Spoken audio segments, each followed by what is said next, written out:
You are listening to the Two Disabled Dudes podcast. I'm Kyle Bryant. And I'm Sean Baumsart. Together, we're navigating life with disability.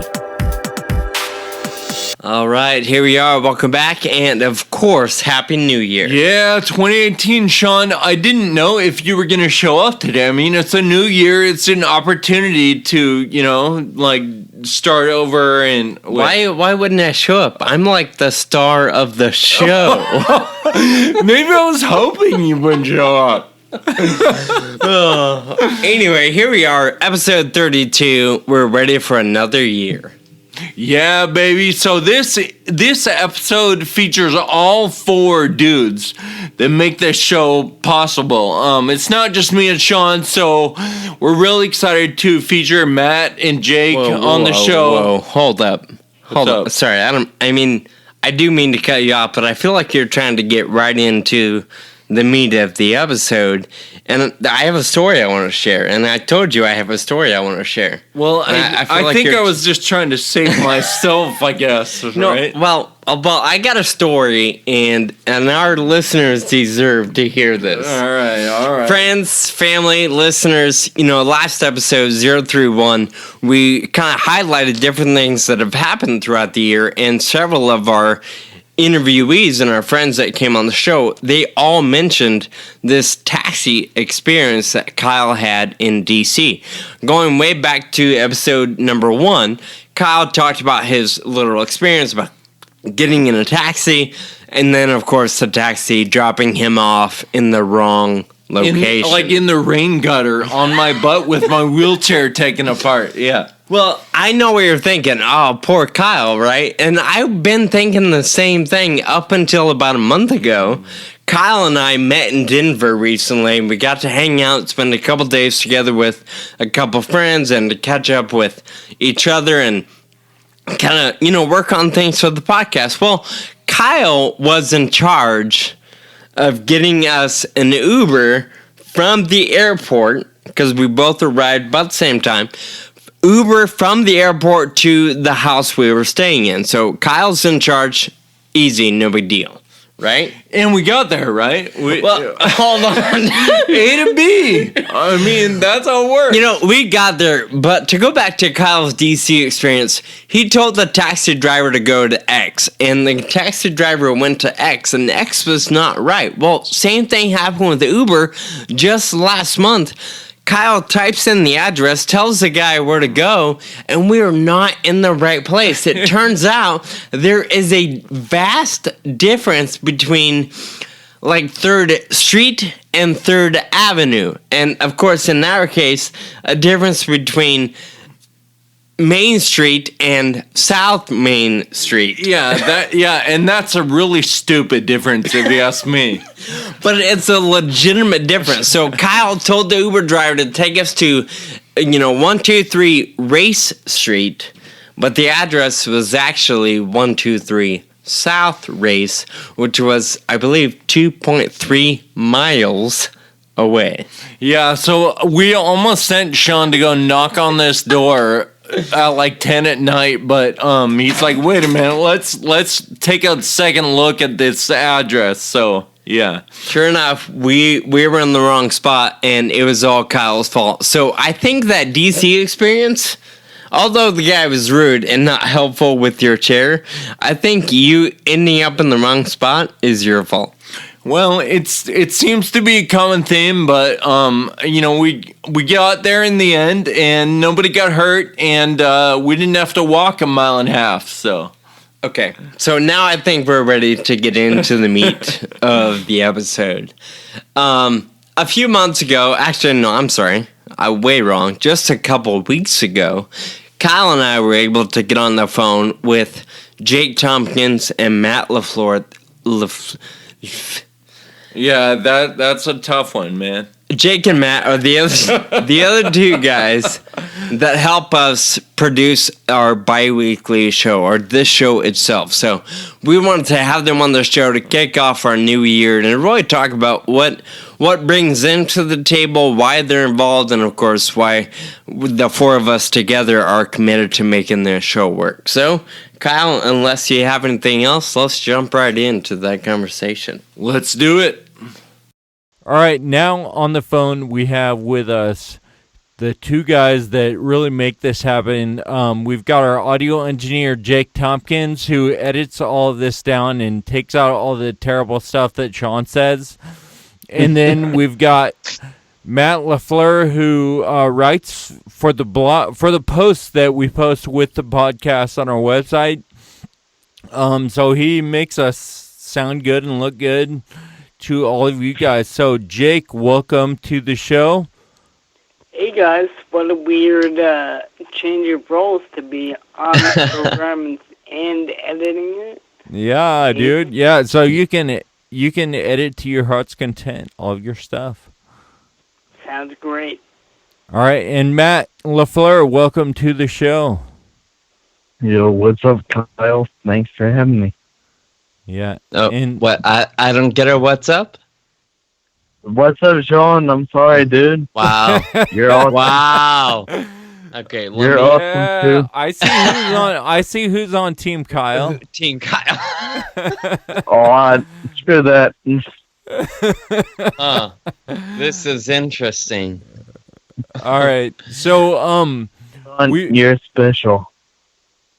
I don't know if that's good or bad. I feel like your special is not encouraging. Just but take it and run with it, man. No, it's cool. We are so excited to have you guys on the show. You're a big part of what makes this thing work and tying all the little pieces together. So thanks for joining us today, boys. No problem. No problem, Glad to be man. here. You know, a it. very brief description of how the show works. You know, Kyle and I are on opposite ends of the country. We both record a conversation independently or remotely. We have our own tracks recording. Together, we're talking on Skype, so the conversation is fluid. And we upload all those files to a drive that Jake downloads a day or two later, or as soon as he can, and he begins putting all the tracks together. Well, when you introduce a guest or have other people in the show or on the show, then you have multiple tracks.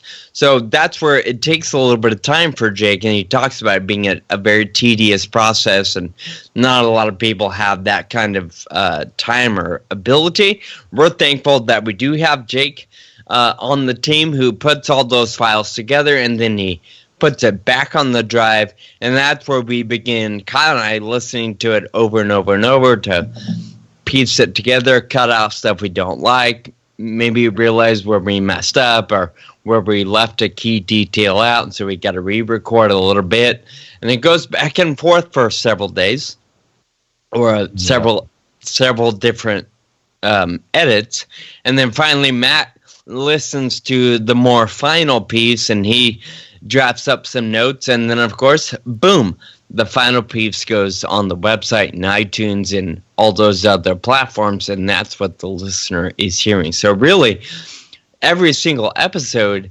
I mean, I don't know what you guys think, but I would guess anywhere between 10 to 15 hours of work, maybe 8 to 12, something like that. What do you guys think? I would collectively more 20 plus. Yeah. Between how many times y'all have listened to it and how many times I've listened to it. We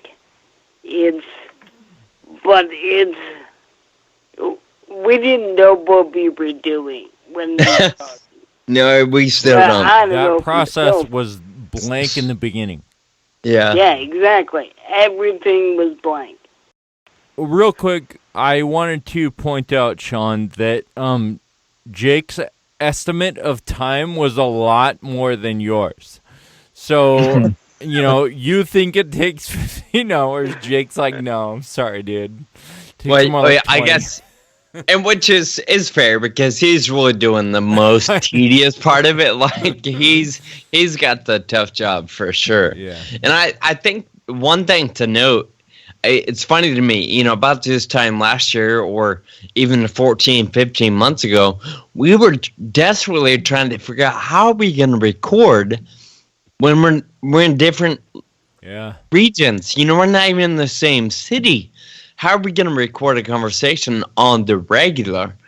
And now I think it's funny because now, December 2017, we've had the opportunity now to do, I think, 2 live audience shows, and we still don't really know how to do a recording in the same room. Now that's the hard part. Yeah, I feel like by the end of this year, hopefully we'll have figured out how to record when we're in the same room. Correct.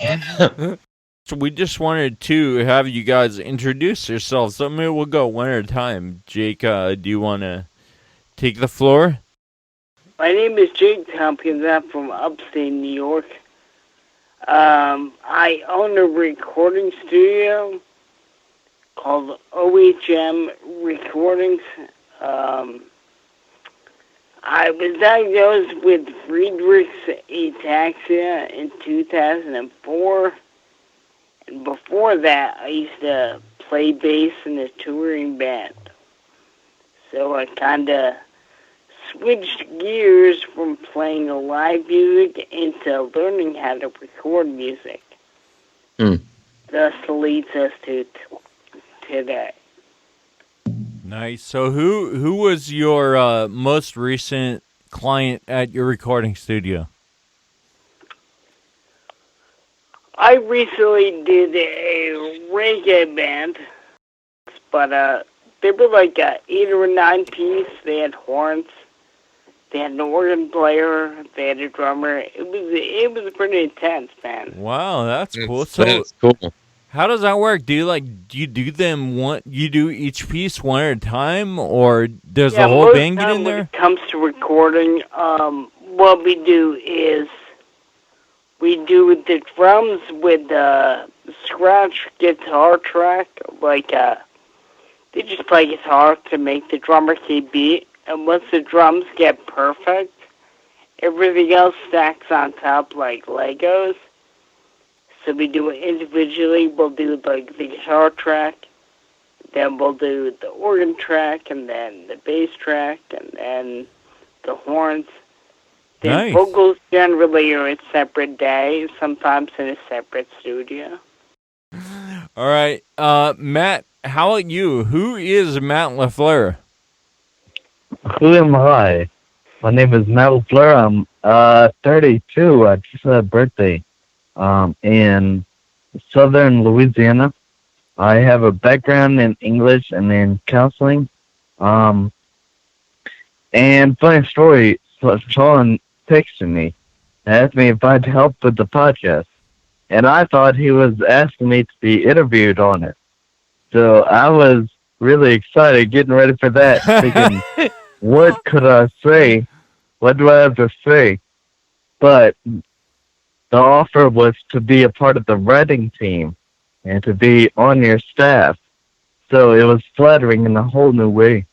So I'm happy to be a part of it and happy to use whatever I can to help you guys with the podcast. And by the way, I have FA. I was diagnosed when I was like 11. Just want to throw that out there. So we're 4 disabled dudes today. You guys are 3 of the best friends anybody could have. So Well, actually, sorry, I didn't mean to cut you off, but fun fact here. Well, I was just gonna say, especially Sean, because Sean is the most awesome. And fun fact, Matt and I have actually never met face to face. Wow. We have it. We've just gotten haven't. connected over social media and, of course, texting and the show, and that's it. And Jake and I think we've only hung out once. I want to say DC. One event, multiple times on the Right? Yeah. Sorry. Yeah.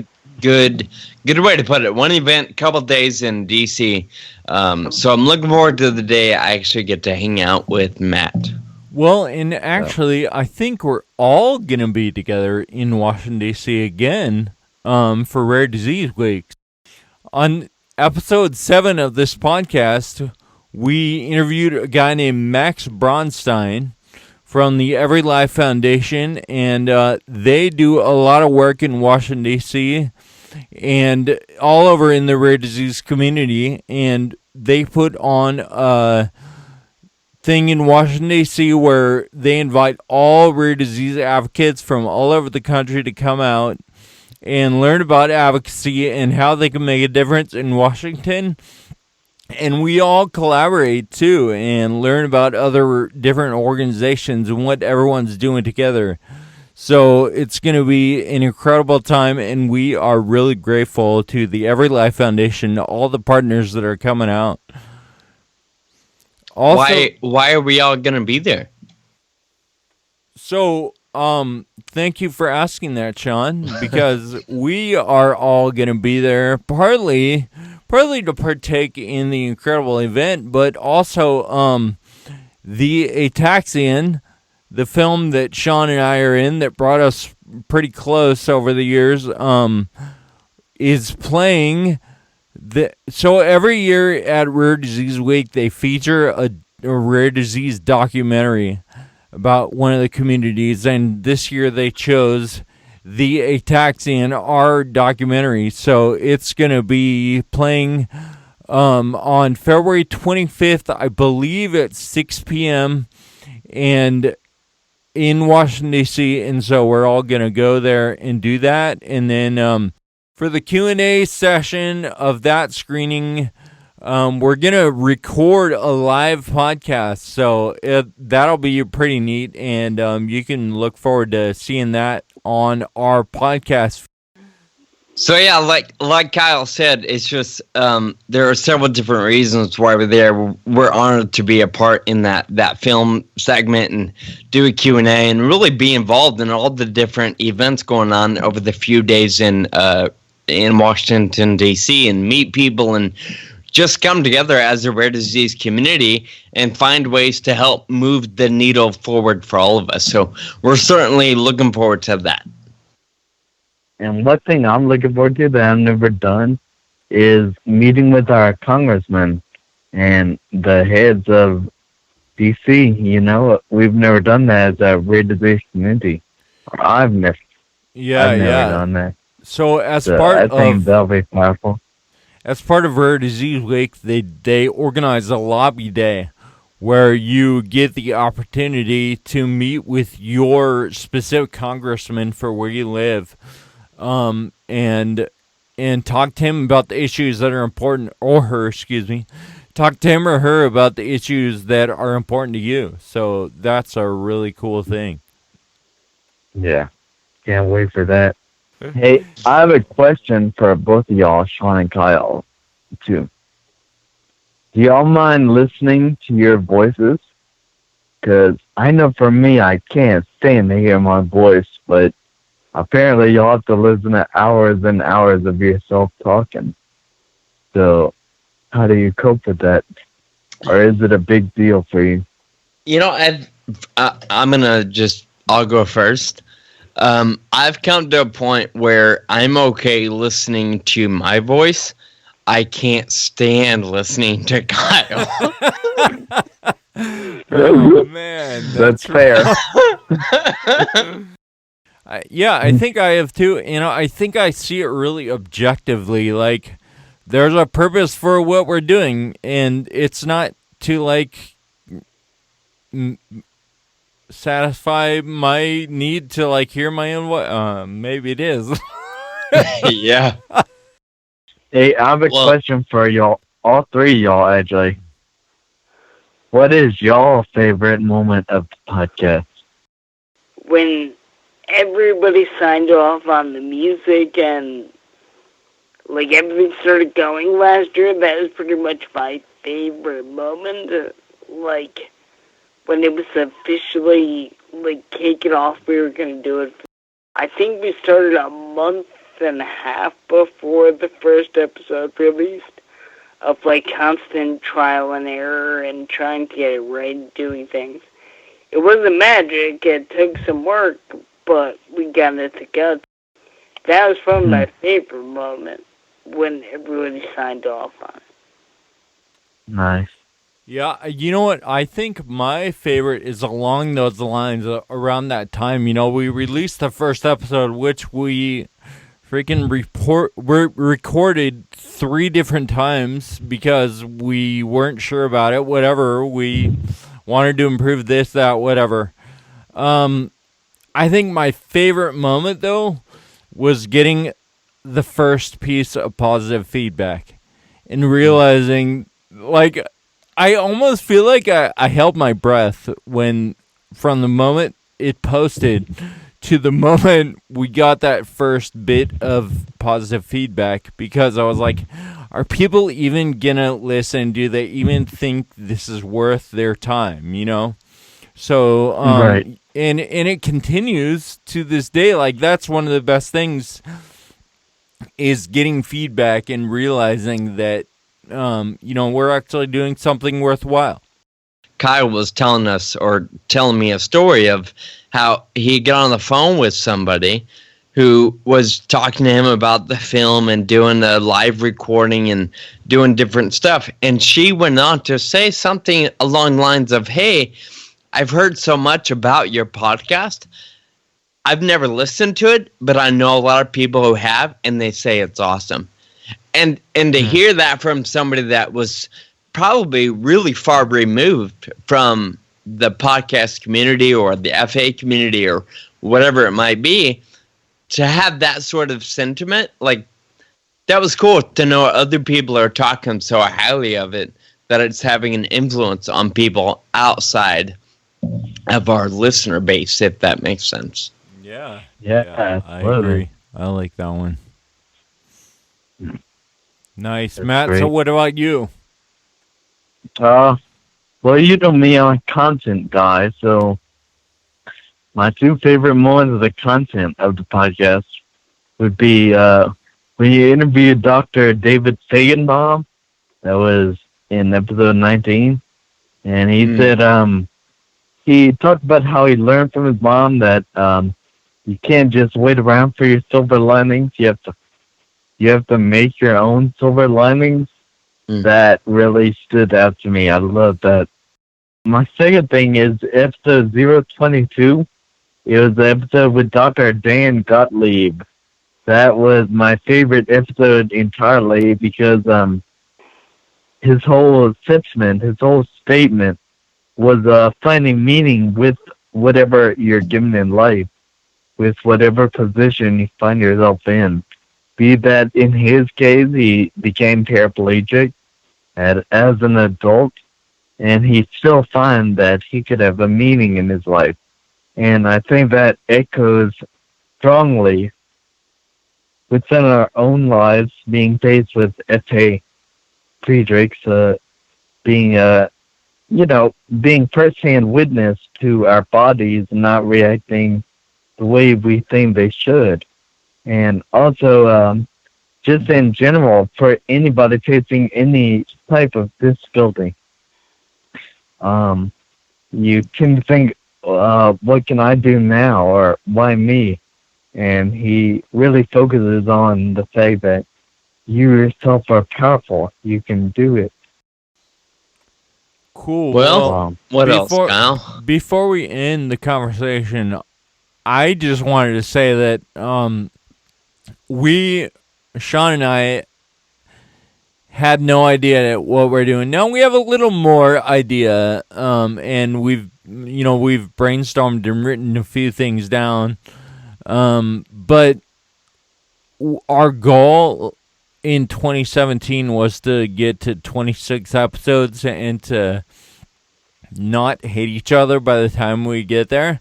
And we've So one done. out of 2. What's that?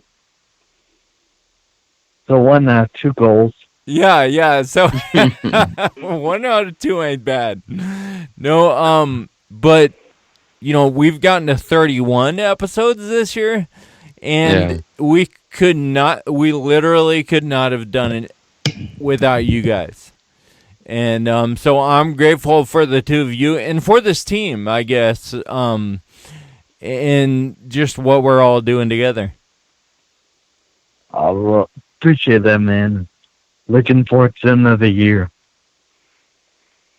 Yeah, I agree. This,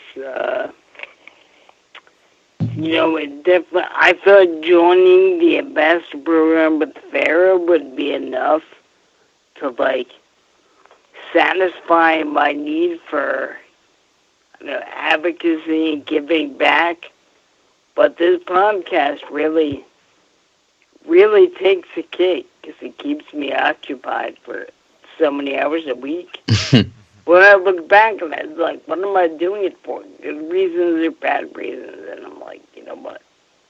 Good reasons. And, it's totally worth it. I'll keep doing it for as long as you guys keep doing it. I had no idea. I thought you guys were going to run out of stuff to say to each other. So did we. So did we. Yeah, for sure. Well, you guys are amazing, and I'm so grateful that we're all in this together, and thankful for what we've been able to build over the course of the last year. Yeah, me too. Same here, man. Hey, and just from me and Jake, we're the behind the scenes guys. But we really appreciate everybody listening. So I hope everybody has a Merry Christmas, Happy Holidays. Me too. I Yeah, second awesome. that. I like that. Yep. It's a good Cheers. sentiment to have. All right. Well, thanks, guys, and enjoy the rest of your day, and we'll talk to you soon. All right. Definitely, man. Looking forward to more. Love you guys. Thank you for listening to the Two Disabled Dudes podcast. Find us online at twodisableddudes.com. And please subscribe and review on Apple Podcasts. We'd like to hear from you. You can find us on Facebook, Twitter, and Instagram. Special thanks to our audio producer, Jake Tompkins, who also composed the music. Until next time, keep living with urgency.